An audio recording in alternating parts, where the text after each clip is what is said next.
Sahabat pelita Qur'ani, pernahkah kamu merasa hidup terasa kosong? Meski semua kebutuhan dunia seakan terpenuhi, harta ada, waktu ada. Bahkan orang-orang di sekitar pun lengkap. Namun hati tetap terasa gelisah. Di saat seperti itulah, tanpa kita sadari, hati sedang memberi isyarat bahwa ia rindu untuk kembali mendekat kepada Allah.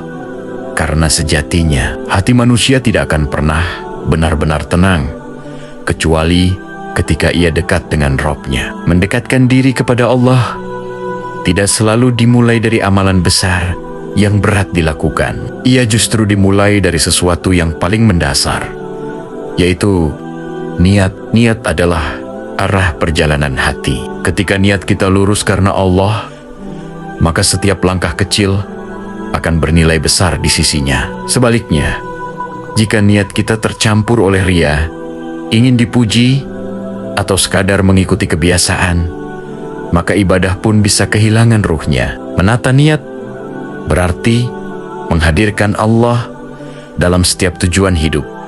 Bertanya pada diri sendiri, untuk siapa aku melakukan ini? Ketika bangun tidur, bekerja, belajar, bahkan saat beribadah. Niat yang ikhlas karena Allah akan membuat hati lebih ringan dan tenang. Inilah langkah awal agar hati perlahan mendekat kepadanya. Namun niat yang baik perlu didukung oleh hati yang bersih.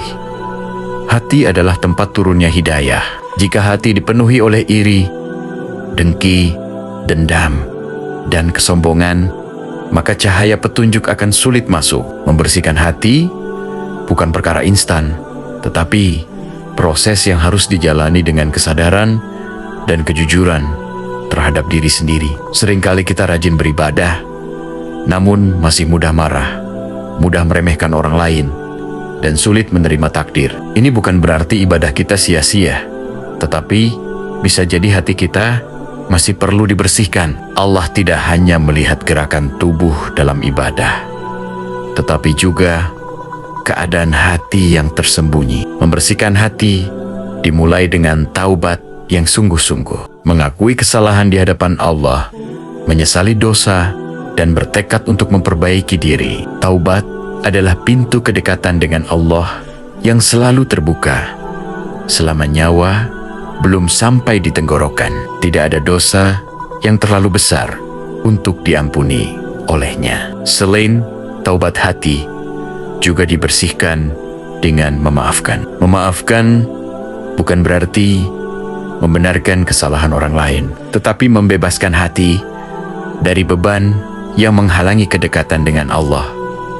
Hati yang penuh dendam sulit untuk khusyuk, sulit untuk ikhlas, dan sulit untuk merasakan manisnya iman. Ketika niat telah ditata dan hati mulai dibersihkan, kita akan merasakan perubahan yang halus namun nyata. Ibadah terasa lebih hidup, doa terasa lebih dekat, dan ujian hidup tidak lagi sepenuhnya menakutkan. Hati mulai yakin bahwa Allah selalu ada, selalu mendengar, dan tidak pernah meninggalkan hambanya. Inilah fondasi utama dalam mendekatkan diri kepada Allah.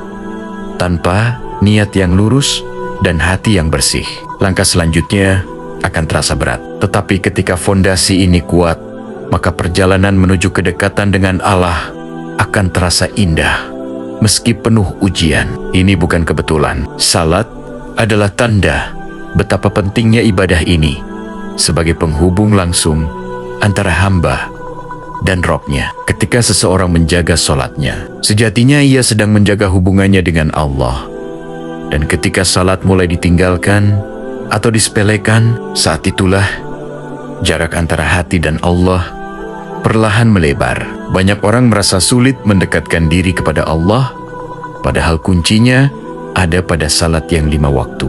Salat bukan sekadar rutinitas harian, tetapi momen perjumpaan seorang hamba dengan penciptanya. Di dalam salat, kita berbicara kepada Allah melalui doa, dan Allah menjawab melalui ayat-ayat yang kita baca. Menjaga salat dimulai dari ketepatan waktu. Ketika azan berkumandang dan hati kita tergerak untuk segera memenuhi panggilan itu, disitulah tanda cinta kepada Allah mulai tumbuh. Sebaliknya, ketika salat terus ditunda tanpa alasan yang jelas, itu bisa menjadi tanda bahwa dunia sedang lebih kita prioritaskan daripada Allah. Namun menjaga salat bukan hanya soal waktu, tetapi juga soal kehadiran hati. Banyak orang salat, tetapi pikirannya melayang kemana-mana. Tubuh berdiri menghadap kiblat, namun hati sibuk dengan urusan dunia. Padahal khusyuk adalah ruh dari salat. Tanpa khusyuk, salat terasa hampa dan tidak memberi pengaruh besar pada hati. Khusyuk tidak datang secara tiba-tiba. Ia dilatih dengan kesadaran bahwa kita sedang berdiri di hadapan Allah yang Maha Melihat, membayangkan bahwa ini bisa jadi salat terakhir dalam hidup kita, membuat setiap gerakan dan bacaan terasa lebih bermakna. Perlahan, hati akan belajar untuk tunduk dan fokus. Salat yang dijaga dengan baik akan meninggalkan bekas dalam kehidupan sehari-hari. Hati menjadi lebih tenang, emosi lebih terkontrol, dan pikiran lebih jernih. Allah sendiri berfirman bahwa salat mencegah dari perbuatan keji dan mungkar. Ini menunjukkan bahwa salat bukan hanya ibadah ritual, tetapi juga pembentuk karakter dan akhlak. Ketika hidup terasa berat, salat menjadi tempat kembali. Saat masalah datang bertubi-tubi dan tidak ada manusia yang mampu menolong, salat menjadi ruang paling aman untuk mengadu. Dalam sujud, tidak ada jarak antara hamba dan Robnya. Semua keluh kesah bisa disampaikan tanpa takut dihakimi. Menjaga salat juga berarti menjaga konsistensi, baik dalam keadaan lapang maupun sempit. Jangan hanya rajin salat ketika sedang membutuhkan pertolongan, lalu lalai saat hidup terasa baik-baik saja. Justru salat yang terus dijaga dalam setiap keadaan,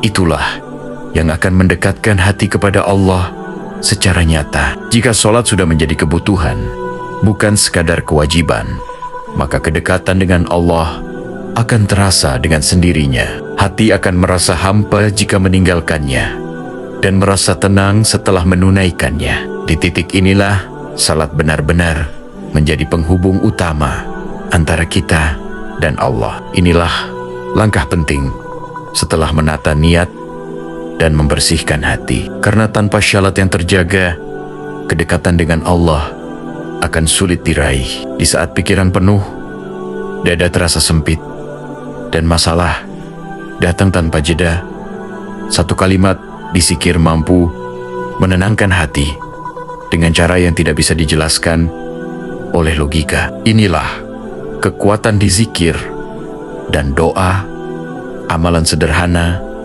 yang sering diremehkan, padahal menjadi jalan terdekat untuk mendekatkan hati kepada Allah. Di zikir berarti mengingat Allah, mengingat bahwa Dia selalu hadir, selalu melihat, dan selalu mendengar. Ketika lisan basah oleh dizikir, hati perlahan akan ikut hidup. Allah sendiri menjanjikan bahwa dengan mengingatnya, hati akan menjadi tenang. Ketenangan ini bukan berarti bebas masalah, tetapi hati menjadi kuat dalam menghadapi masalah. Memperbanyak dizikir tidak harus menunggu waktu khusus atau tempat tertentu. Dizikir bisa dilakukan kapan saja dan di mana saja, saat berhalan bekerja, duduk, bahkan ketika hati sedang lelah. Kalimat sederhana seperti Subhanallah, Alhamdulillah, dan Allahu Akbar memiliki makna yang dalam jika diucapkan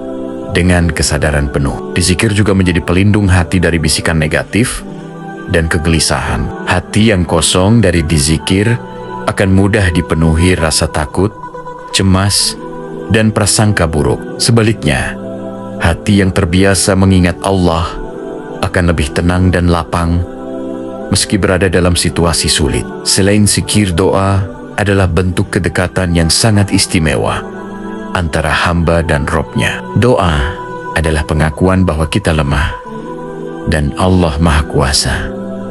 Dalam doa, kita tidak perlu berpura-pura kuat. Kita boleh menangis, mengeluh, dan berharap sepenuh hati kepada Allah. Banyak orang berdoa hanya ketika sedang terdesak, padahal doa seharusnya menjadi kebiasaan, bukan hanya pelarian saat kesulitan. Berdoalah di saat lapang, agar Allah menguatkanmu di saat sempit. Berdoalah dengan keyakinan bahwa Allah Maha mendengar, meski jawaban doa belum terlihat. Doa juga mengajarkan kesabaran dan keikhlasan. Tidak semua doa langsung dikabulkan sesuai keinginan kita. Ada doa yang ditunda, ada yang diganti dengan yang lebih baik, dan ada yang disimpan sebagai pahala. Semua itu adalah bentuk kasih sayang Allah kepada hambanya. Ketika dizikir dan doa menjadi bagian dari keseharian, hubungan dengan Allah akan terasa lebih dekat.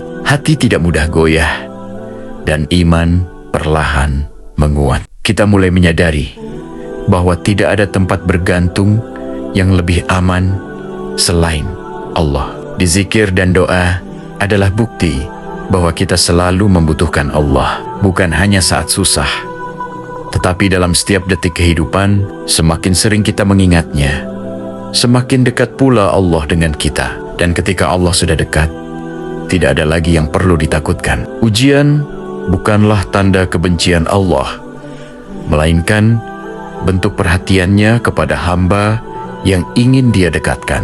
Banyak orang baru benar-benar mengingat Allah ketika berada di titik terendah hidupnya. Di sanalah hati belajar bersabar dan bertawakal dengan sebenar-benarnya. Sabar bukan berarti diam tanpa rasa sakit. Sabar adalah kemampuan menahan hati agar tetap berada di jalan yang Allah ridhoi, meski keadaan tidak sesuai harapan. Menangis bukan tanda lemah, mengeluh kepada Allah bukan tanda kurang iman. Justru disitulah bentuk kedekatan seorang hamba kepada Rabb-Nya. Setiap ujian yang Allah berikan selalu sesuai dengan kemampuan hambanya. Mungkin terasa berat, tetapi tidak pernah berlebihan. Allah mengetahui batas kekuatan kita, bahkan ketika kita sendiri merasa tidak sanggup. Dari sinilah sabar menjadi latihan keimanan yang sangat berharga. Bertawakal adalah menyerahkan hasil sepenuhnya kepada Allah setelah berusaha. Banyak orang keliru memahami tawakal sebagai pasrah tanpa ikhtiar. Padahal tawakal yang benar adalah bekerja sebaik mungkin, lalu menyerahkan keputusan akhir kepada Allah dengan hati yang tenang. Ketika sabar dan tawakal berjalan bersama, hati akan merasakan ketenangan yang luar biasa. Masalah mungkin belum selesai, tetapi kegelisahan mulai berkurang. Kita belajar menerima bahwa tidak semua hal harus sesuai dengan keinginan kita, karena Allah memiliki rencana yang jauh lebih baik. Ujian hidup juga menjadi cermin untuk melihat sejauh mana kita mengenal Allah. Apakah kita hanya mendekat ketika butuh, atau tetap setia meski doa belum dikabulkan? Disinilah kualitas iman diuji. Hamba yang dekat dengan Allah tidak meninggalkannya hanya karena doa belum terjawab. Seringkali melalui ujian, Allah membersihkan hati kita dari ketergantungan kepada manusia. Saat semua pintu terasa tertutup, hanya pintu Allah yang terbuka. Di titik inilah hati belajar bersandar sepenuhnya kepadanya, tanpa ragu dan tanpa syarat. Sabar dan tawakal juga melatih kita untuk tidak berprasangka buruk kepada Allah. Setiap takdir, meski pahit, selalu mengandung hikmah. Mungkin hari ini kita belum memahaminya, tetapi kelak kita akan bersyukur bahwa Allah memilihkan jalan ini untuk kita. Ketika hati mampu bersabar dan bertawakal, jarak dengan Allah semakin dekat. Ujian tidak lagi dipandang sebagai musibah semata, tetapi sebagai sarana untuk naik derajat di sisinya. Dari sinilah lahir hati yang kuat, lembut, dan penuh keimanan.